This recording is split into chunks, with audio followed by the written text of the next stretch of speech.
तो आज व्लॉग का पहला दिन और मैं सुबह उठता हूँ और बाहर निकल के देखता हूँ बाहर हो रही थी बारिश। तो मैंने सोचा दूध लेने भी जाना है, तो आगे देखता हूँ फिर थोड़ी देर बाद में मौसम हो जाता है साफ़, तो मैं निकल जाता हूँ दूध लेने। तो बाहर मौसम हो रखा था बहुत ही शानदार और बादल ऐसे दिख रहे थे जैसे कोई तूफ़ान आने वाला हो। तो दूध लेके मैं वापस निकल जाता हूँ अपने घर की ओर। तो इधर देखता हूँ बारिश से इतना तालाब भर चुका है कि इंसानों के लिए जगह नहीं जाने को, तो जानवर कहाँ से जाएंगे। तो यहाँ दुकानदार ग्राहकों का इंतज़ार कर रहे हैं। और ये है हमारे परम मित्र वीरेंद्र सिंह। इनसे पूछते हैं आज क्यों नहीं गए लाइब्रेरी। क्या कारण रहा?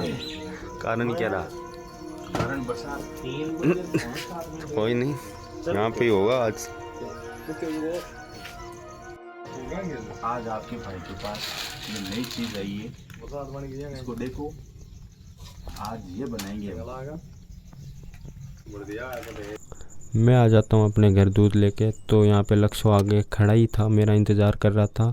तो मेरे को वो लक्ष्य ने बोला कि आपके लिए इनाम है, तो उसने मुझे 2 फूल पकड़ा दिए।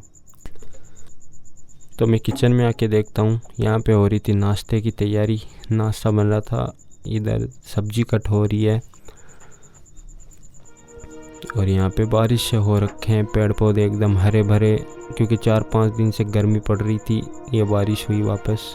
फिर हमारे लिए नाश्ता आ चुका था, तो हम करने लग गए थे नाश्ता। फिर हम चल दिए पापा के लिए कोई काम हमारे रथ पे होके सवार। फिर हम पहुँचे अपने बस स्टैंड पे। यहाँ पे भी हो रही थी बारिश। बारिश को देख के हम रुक गए, तो हम जाके आ गए थे अपने काम। फिर मेरे को दिखा लक्ष्य हो रखा था एकदम लाल। तो मैं आ गया किचन में। तो यहाँ भाभी साहब बना रहे थे खाना। तो मैंने सोचा चलो थोड़ी देर स्टूडियो में जाके कुछ काम कर लेते हैं। तो आगे देखा तो लाइटें हैं नहीं। तो फिर मैं आ गया अपने छोटे मित्रों के पास। तो यहाँ पे हो रही थी उनके बीच में लड़ाई। तो मैं पास जाके उनसे पूछता हूँ कि किस बात पे इनकी बहस हो रही है। तो मैं पहुँच जाता हूँ इनके पास। तो इनकी ये लड़ाई थी कि सरपंच कौन बनेगा। तो बीच में एक बंदा बोला मैं तो एमएलए बनूंगा। तो इनके बीच में ये लड़ाई हो रही थी। तो फिर मैं देखता हूँ वापस घर आके कि मौसम हो चुका है साफ, नहाने चलते हैं। तो मैं चला जाता हूँ नहाने के लिए। फिर मैं होके रेडी नहा के आ जाता हूँ बाहर। तो भाभी सा ले आते हैं मेरे लिए खाना। तो मैं खाना खाने के लिए बैठ जाता हूँ। तो मिलते हैं फिर अपन सीधे स्टूडियो में। तो मैं आ गया स्टूडियो की ओर। स्टूडियो में आने के बाद मैंने कुछ देखा, अपना सिस्टम देखा कुछ क्या हो रखा है। तो मैंने अपना फ़ोन चार्ज लगाया। फ़ोन की बैटरी हो रखी थी एकदम डिस्चार्ज क्यों। तो फिर मैंने अपना सॉफ्टवेयर खोला, जिसको म्यूज़िक का थोड़ा ज्ञान है वो बता सकता है क्या था। तो इधर लक्ष्य बैठा, बोले गाने सुनाओ। फिर उसके बाद मैं करने लग गया कुछ अरेंजमेंट्स। कोई कस्टमर का म्यूज़िक था, उसको करना था। तो परसों हमने एक गाना किया था रिकॉर्ड अपने कस्टमर का, उसकी बीट सुना देता हूँ आपको। वोकल्स में सुना नहीं सकता क्योंकि अभी वो अनरिलीज सॉन्ग है। उसकी बीट में सुना देता हूँ आपको।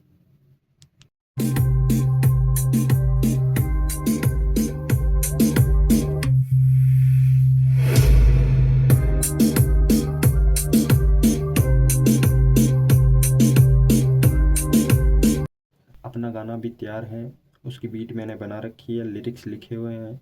बस उसकी कुछ वोकल्स मैंने रिकॉर्ड करी थी, वो मैं आपको सुना देता हूँ। बाकी गाने आने बाकी अपने चैनल पे। सेकंड चैनल है सफ़ेद वाला, वो पता ही है आपको।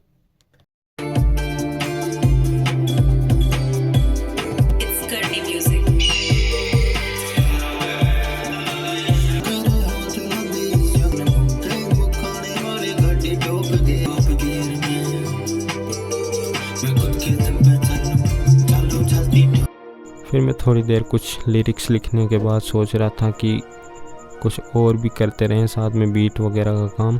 तो मैं यहाँ पे कुछ करने लग गया, कुछ सोचने लग गया, क्योंकि इस चीज़ में बहुत कुछ करना पड़ता है, बहुत कुछ देखना पड़ता है, ऐसे ही कुछ नहीं हो जाता। फिर उसके बाद में मेरे को हो गया काफ़ी टाइम, 2 घंटे से बैठा था यहाँ। फिर मैंने कर दी अपनी स्टूडियो की लाइट्स ऑफ। मैं निकलता हूँ बाहर निकलने के बाद में मैंने देखा यहाँ पे हल्की हल्की हो रही थी बरसात। तो यहाँ पे लक्ष्य आ गई खड़ा था, बारिश के मज़े ले रहा था। तो फिर इधर आके देखा तो यहाँ पे बन रहा था सूजी का सीरा। शाम को आके देखता हूँ तो यहाँ पे बन रही थी सांभर।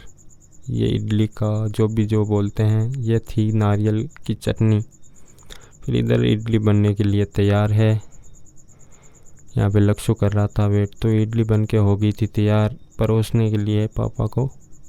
फिर लक्ष्य बोला था पहले मैं खाऊंगा, तो हमने भी फिर खा लिया था खाना। मेरे लिए खाना आ गया था, मैं खाने लग गया, साथ में लक्ष्य भी खा रहा था। फिर हम आ जाते हैं वापस अपने स्टूडियो में काम करने के लिए। तो मैं करता हूँ काफ़ी देर तक काम, कम से कम 11-12 बज चुके थे काम करते करते। कुछ लिरिक्स और लिखे थे, बीट वगैरह अरेंजमेंट्स वगैरह कर रहा था, थोड़ा वो कस्टमर का गाना रेडी करने में लग गया था। उसके बाद हो जाता है काफ़ी टाइम, तो मैं चला जाता हूँ।